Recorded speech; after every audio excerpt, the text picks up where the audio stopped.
Hi welcome to Seetu vlogs. ఈరోజు మనం పిల్లలు ఎంతో ఇష్టంగా తినే మిల్ మేకర్ ఫ్రైడ్ రైస్ని ఎలా చేయాలో చూద్దాం. మీరు నా వీడియోస్ని చూస్తున్నారు కానీ లైక్ చేయట్లేదు. ప్లీజ్ లైక్ చేయండి. మీ లైక్ వల్ల నాకు ఇంకా వీడియోస్ చేయాలనిపిస్తుంది. ముందుగా మిల్ మేకర్ బాయిల్ చేసుకొని ఒక 2 నిమిషాలు పక్కన పెట్టుకోవాలి. తర్వాత కొత్తిమీర కరివేపాకు అన్నీ తీసుకొని ఉంచుకోవాలి. మిల్ మేకర్ నుండి వాటర్ని తీసేయాలి. ఇక్కడ నేను డార్క్ సోయా సాస్ని తీసుకుంటున్నాను. ముందుగా ప్యాన్ పెట్టుకొని 1 టేబుల్ స్పూన్ని ఆయిల్ వేయాలి. దీంట్లో వేడెక్కిన తర్వాత ఆవాలు జీలకర్ర వేయాలి. అవి కొంచెం చిటపటలాడిన తర్వాత ఆనియన్స్ని యాడ్ చేసుకోవాలి.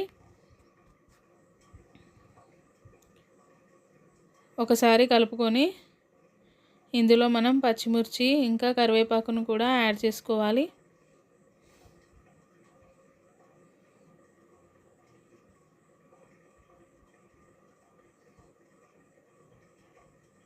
మొత్తాన్ని ఒకసారి మళ్ళీ కలుపుకొని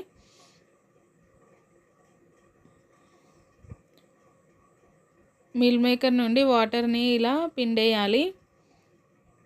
తర్వాత ఆయిల్లో వేసుకోవాలి. ఒకసారి మొత్తం కలుపుకొని కాసేపు ఉంచాలి.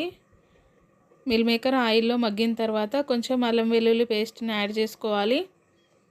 ఒకసారి కలుపుకోవాలి. తర్వాత పసుపుని యాడ్ చేయాలి. ఇవి పచ్చివాసన పోయే వరకు కలుపుకోవాలి. తర్వాత దీంట్లో మనం కారంని యాడ్ చేసుకోవాలి. ఇక్కడ నేను 1 స్పూన్ కారంని తీసుకున్నాను. కొంచెం సాల్ట్ని తీసుకున్నాను. ఈ మొత్తాన్ని ఒకసారి కలుపుకొని దీంట్లో రైస్ని యాడ్ చేసుకోవాలి. మా పిల్లలకైతే ఈ రైస్ చాలా ఇష్టం. చాలా బాగా తింటారు వాళ్ళు. త్వరగా అయిపోతుంది. పిల్లలు ఇష్టంగా తింటారు కాబట్టి ఈజీగా లంచ్ బాక్స్కి రెడీ చేసుకోవచ్చు మనం.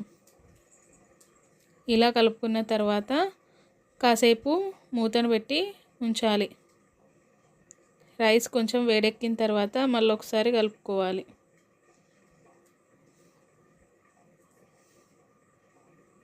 ఇలా కలుపుకున్న తర్వాత దీంట్లో కొంచెం కొత్తిమీరని యాడ్ చేసుకోవాలి.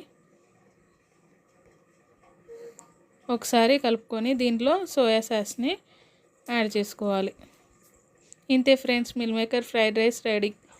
Thank you for watching. ఉంటా మరి. Bye bye.